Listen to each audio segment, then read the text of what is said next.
Welcome to Kashi Chemistry Classes. Friends, good morning everyone.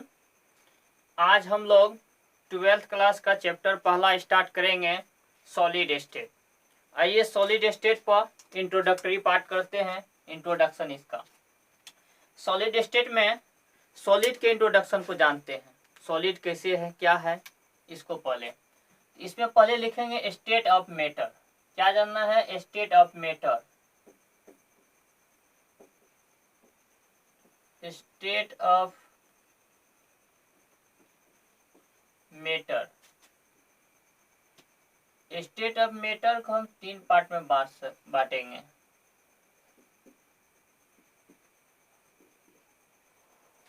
Solid, liquid, gas. Solid Hindi में बोलेंगे ठोस, liquid द्रव,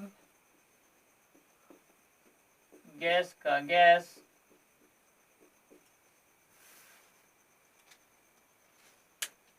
पदार्थ की अवस्था तीन बाटे है, ठोस, द्रव, गैस। Solid, liquid, gas. अब इसमें जानना है ठोस के मध्य जो आकर्षण बल कैसे काम करता है, द्रव के अंदर कैसे काम करता है, और गैस के अंदर आकर्षण बल क्या होता है। इसमें पहले जानना है आकर्षण बल को।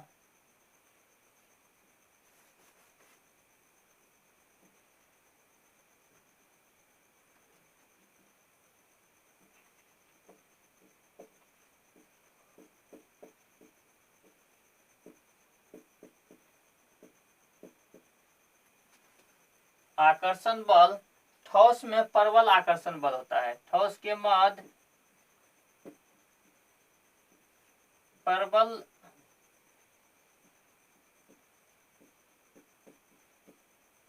आकर्षण बल। ठोस में क्या होता है? प्रबल आकर्षण बल। द्रव में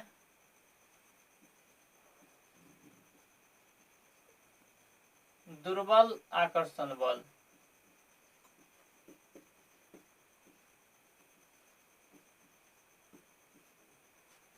और गैस में जो होता है आकर्षण बल नहीं होता है।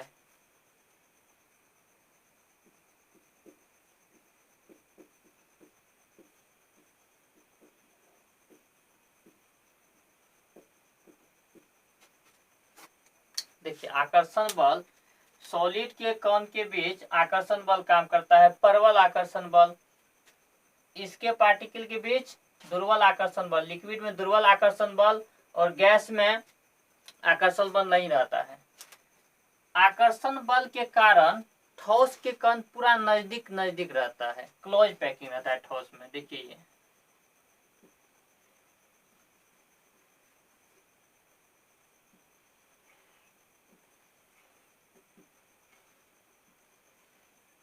ये ठोस के कण है।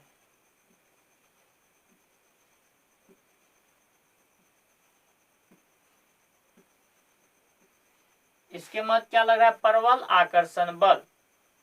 पूरा इसका कण चिपका रहता है एक दूसरे से, क्लोज पैकिंग। दुर्बल आकर्षण बल में उससे थोड़ा कम होता है।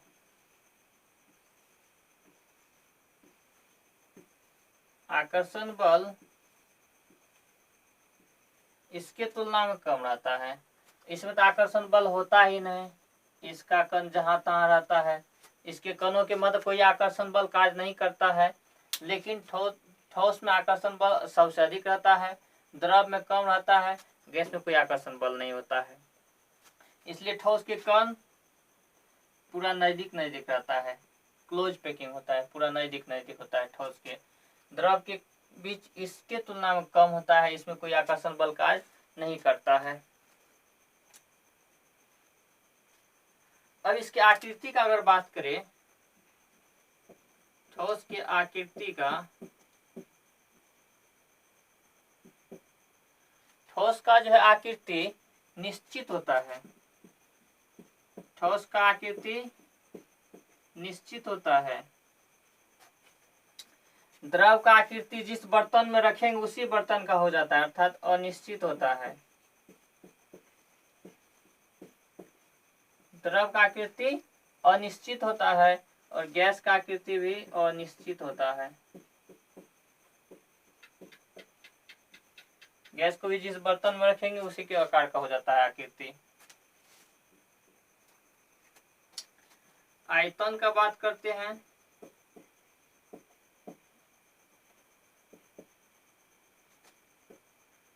ठोस का आयतन भी निश्चित होता है।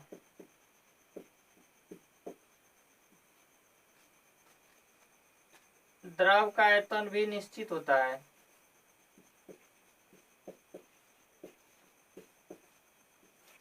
और गैस का आकार आयतन दोनों अनिश्चित होता है।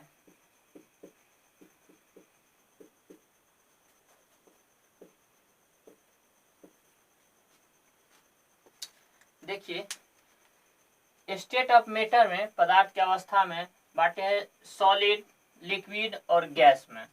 सॉलिड, ठोस, लिक्विड, द्रव, गैस, गैस। इसमें देखते हैं आकर्षण बल। क्या देखेंगे? ठोस में आकर्षण बल। ठोस के कणों के मध्य आकर्षण बल प्रबल होता है, मतलब सबसे अधिक होता है, इसलिए उसके कण नजदीक नजदीक होता है, चिपका चिपका रहता है। इसके बाद कोई खाली स्थान नहीं रहता है, इसको आप कंप्रेस नहीं कर सकते, दबा नहीं सकते हैं। द्रव के कण थोड़ा सा इसकी तुलना में दूर दूर फैला रहता है, आकर्षण बल इससे कम होता है। गैस में कोई आकर्षण बल नहीं होता है। क्लियर है? अगर आकार का बात करें, आकृति का, शेप आकृति का, तो आकृति जो होता है ठोस का निश्चित होता है, द्रव का अनिश्चित होता है और गैस का भी आकृति अनिश्चित होता है। आयतन, ठोस का आयतन निश्चित होता है, द्रव का भी आयतन निश्चित होता है और आकृति अनिश्चित होता है। ये गैस का भी अनिश्चित होता है। अर्थात ये बोल सकते हैं ठोस का आकार, आकृति, आयतन दोनों निश्चित होता है। सॉलिड का आकृति और आयतन दोनों निश्चित होता है। लिक्विड का आकृति अनिश्चित, आयतन निश्चित होता है और गैस का आकृति और आयतन दोनों अनिश्चित होता है। क्लियर है? इसका स्क्रीनशॉट ले लीजिए।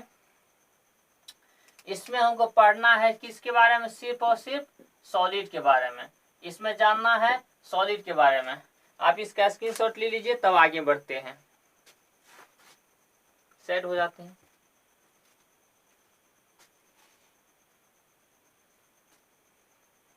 ले लीजिए, ठीक है।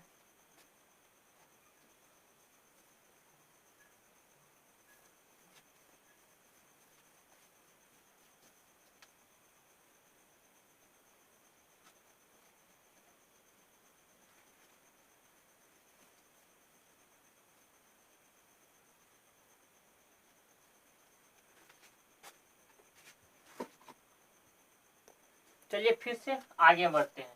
ठोस के बारे में जानते हैं। सॉलिड, पदार्थ की वह अवस्था जिसमें उसकी आकार एवं आयतन दोनों निश्चित होता है, ठोस कहलाता है।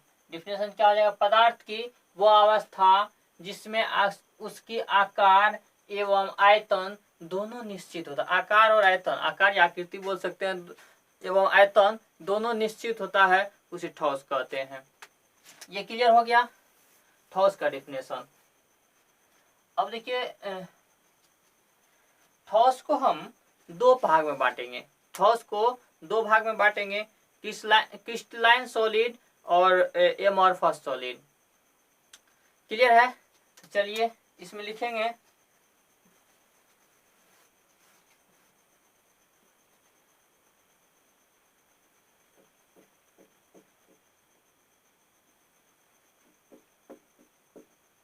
ठोस पदार्थ दो प्रकार का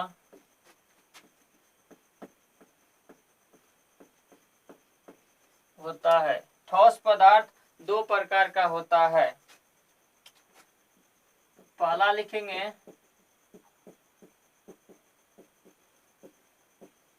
क्रिस्टलीय ठोस,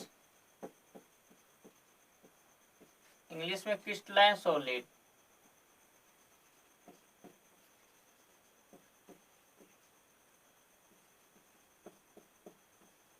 क्रिस्टलीय ठोस, इंग्लिश में क्या बोलेंगे? Crystalline solid. दूसरा हो जाएगा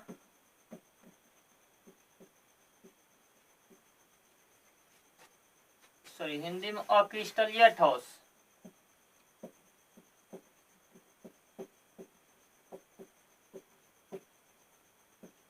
अक्रिस्टलीय ठोस एमॉर्फस सॉलिड।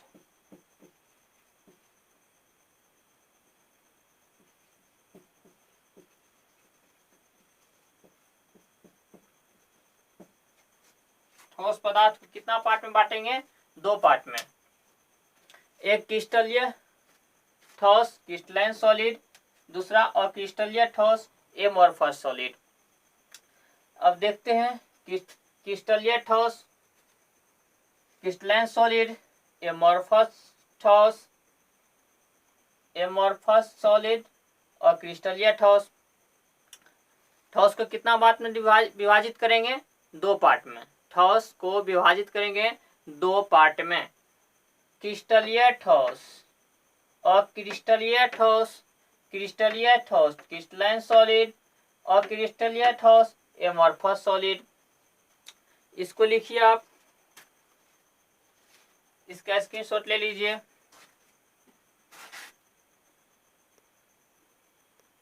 चलिए फिर से आगे बढ़ते हैं। सॉलिड में क्या डिवाइड किए थे? 2 part, crystalline solid amorphous solid. अब क्रिस्टलाइन सॉलिड में देखिए इसका क्या विशेषता है। क्रिस्टलाइन सॉलिड को जानते हैं और एमॉर्फस सॉलिड को। हाँ, इसमें जो पॉइंट लिखेंगे इसका अंतर भी लिख लेंगे। ये अंतर में भी काम कर जाएगा। एग्जाम में पूछा जाता है क्रिस्टलाइन सॉलिड और एमॉर्फस सॉलिड के मध्य अंतर।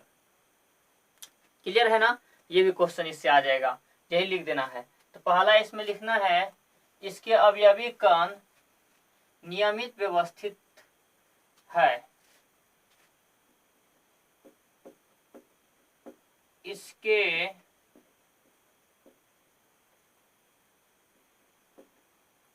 अवयवी कण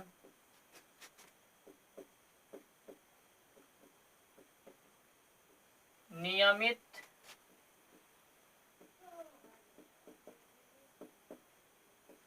व्यवस्थित रहते हैं। इसके अवयवी कण नियमित व्यवस्थित रहते हैं। एमॉर्फस में लिखना है इसके अवयवी कण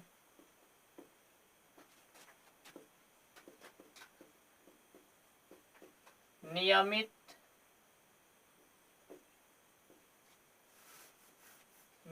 व्यवस्थित नहीं रहते हैं।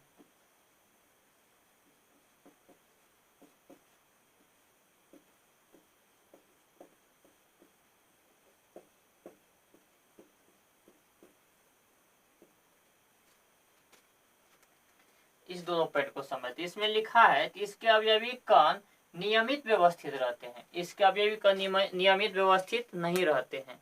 इसके रेगुलर अरेंजमेंट होते हैं, इसमें रेगुलर अरेंजमेंट नहीं रहते हैं, इरेगुलर होता है इसमें। इसको देखते हैं। रेगुलर या नियमित ये बोल सकते हैं। जिस यहाँ देखिए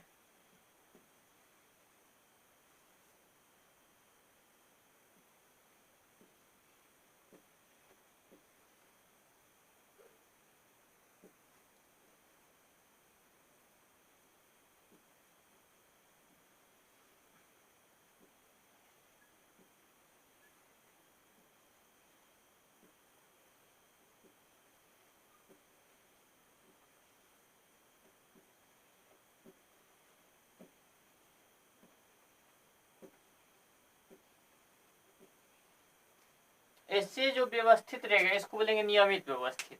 ये क्रिस्टलाइन सॉलिड होता है, इसके अवयवी कण नियमित व्यवस्थित रहते हैं। ये नियमित है, ये क्या है? नियमित व्यवस्थित है। इसमें एमॉर्फस सॉलिड नियमित व्यवस्थित नहीं रहते हैं। इसमें देखते हैं, देखिए कोई व्यवस्था नहीं। क्या इसमें कोई व्यवस्था है? नहीं है, इसमें कोई व्यवस्था नहीं है। इसको बोलेंगे इसके अवयवी कौन अनियमित व्यवस्थित रहते हैं या इरेगुलर व्यवस्थित रहते हैं, ये भी बोल सकते हैं।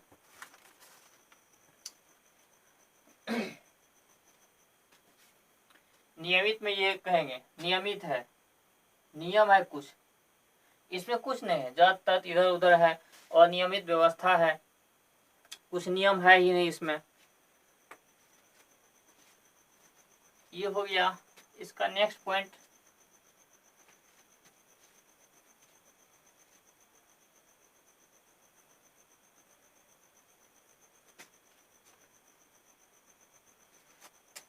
क्रिस्टलाइन सॉलिड में लिखेंगे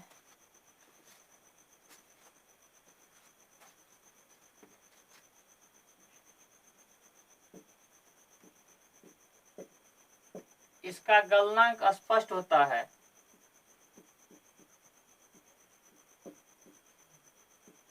इसका गलनांक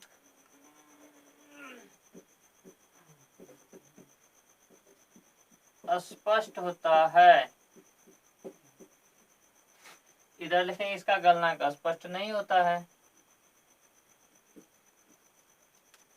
इसका गलनांक स्पष्ट होता है। क्लियर है? इसका गलनांक स्पष्ट होता है, इस साइड लिखिए इसका गलनांक स्पष्ट नहीं होता है।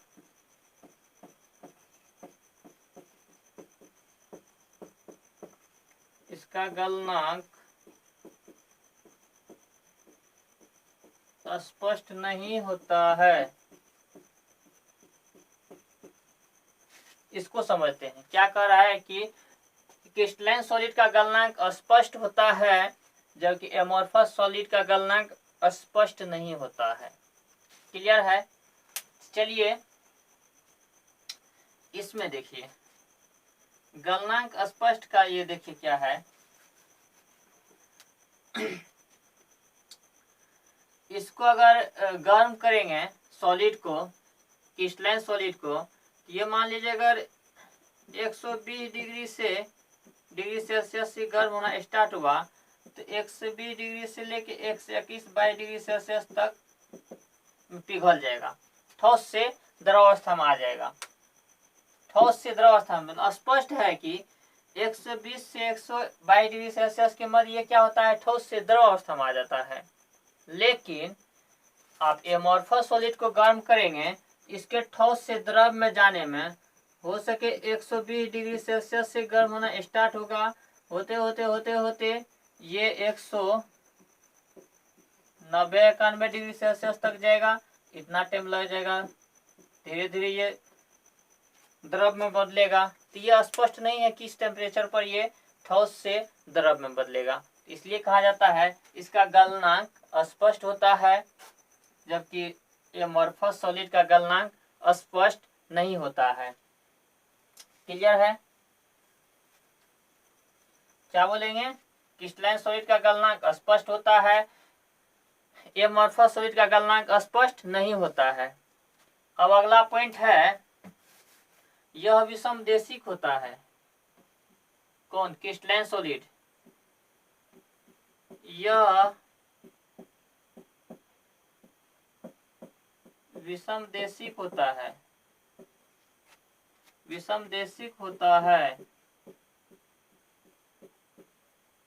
क्या बोलेंगे? यह विषमदेशिक होता है। इसमें लिखेंगे यह समदेशिक होता है। एमोर्फस क्या होता है? समदेशिक होता है।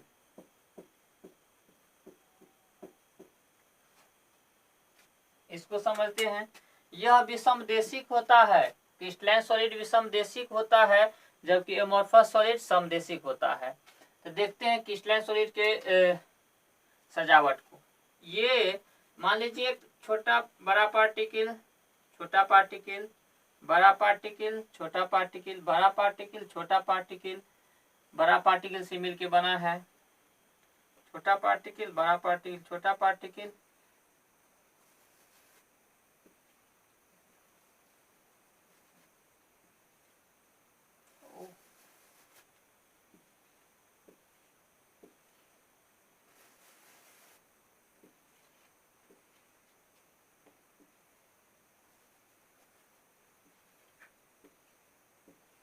छोटा पार्टिकल, बड़ा पार्टिकल, छोटा पार्टिकल, बड़ा पार्टिकल बना हुआ, इससे बना हुआ है।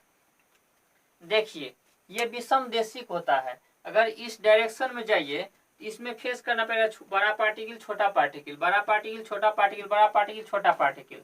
इस डायरेक्शन में अगर जाएंगे इसमें आपको क्या फेस करना पड़ता है, बड़ा पार्टिकल छोटा पार्टिकल, फिर बड़ा पार्टिकल छोटा पार्टिकल, फिर बड़ा पार्टिकल छोटा पार्टिकल, इस तरह का अरेंजमेंट है। अगर आप इधर आते हैं, ये सिर्फ बड़ा पार्टिकल है, इधर का डायरेक्शन देखिए छोटा बड़ा को फेस करना पड़ रहा है। इस डायरेक्शन में जाते हैं सिर्फ बड़ा पार्टिकल को फेस करना पड़ रहा है। अब यहाँ देखिए सिर्फ छोटा पार्टिकल को फेस करना पड़ रहा है। तो सभी दिशा में ये क्या है, विषमदेशी का। नहीं तो इसे कर लीजिए इसको,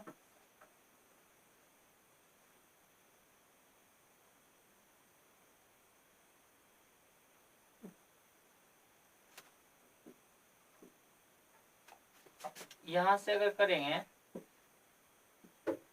इधर जाते हैं तो इधर देखिए क्या, पहला ये लाइन अगर जाते हैं इस डायरेक्शन में तो छोटा पार्टिकल बड़ा पार्टिकल, छोटा पार्टिकल बड़ा पार्टिकल, छोटा पार्टिकल बड़ा पार्टिकल को फेस करना पड़ रहा है। अगर इस डायरेक्शन में जाते हैं तो सिर्फ और बड़ा पार्टिकल को फेस करना पड़ रहा है। आप इस डायरेक्शन में जाते हैं सिर्फ छोटा पार्टिकल को फेस करना पड़ रहा है। ये कैसा सॉलिड है, क्रिस्टलाइन सॉलिड है। ये विषमदेशिक है, सभी दिशा में भिन्न भिन्न अरेंजमेंट को फेस करना पड़ रहा है, इसलिए इसको क्या बोलते हैं, विषमदेशी। क्या बोलेंगे, विषमदेशी। कौन, क्रिस्टलाइन सॉलिड। इसमें देखिए समदेशिक में इसमें कोई अरेंजमेंट का पता होता है ही नहीं, किधरों जाइए कुछ नहीं। इसमें अरेंजमेंट के लिए कोई बात नहीं है कि छोटा बड़ा के लिए कुछ बात नहीं, छोटा बड़ा ऐसे अरेंज कुछ नहीं किया हुआ है, इसलिए ये क्या होता है, समदेशी। किधरों जाइए कोई बात नहीं, आराम से जा सकते हैं, कोई रूल रेगुलेशन नहीं है, इसमें कोई रूल रेगुलेशन नहीं है, इसलिए ये समदेशिक है। इसमें ये विषमदेशिक है। क्लियर है। फिर से एक बार, ये विषमदेशिक क्यों है, अगर आप इस डायरेक्शन में जाते हैं, इस डायरेक्शन में एक बार देखिए क्या क्या, एक बार छोटा पार्टिकल बड़ा पार्टिकल छोटा पार्टिकल, बड़ा पार्टिकल छोटा पार्टिकल, बड़ा पार्टिकल छोटा पार्टिकल को फेस करना पड़ेगा आपको। अगर इस डायरेक्शन में जाइए तो सिर्फ और सिर्फ बड़ा पार्टिकल को फेस करना पड़ेगा, इस डायरेक्शन में जाइए सिर्फ छोटा पार्टिकल को फेस करना पड़ेगा।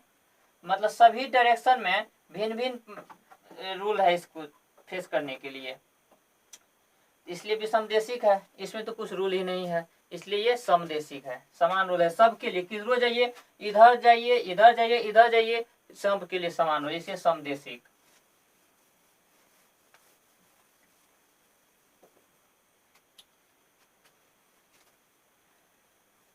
अब अगला पॉइंट है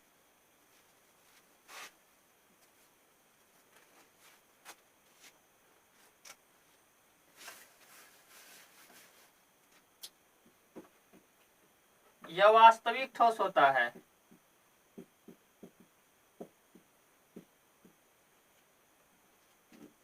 यह वास्तविक ठोस होता है। यह वास्तविक ठोस होता है। क्या लिखेंगे, यह वास्तविक ठोस होता है। इधर लिख लीजिए यह आभासी ठोस होता है।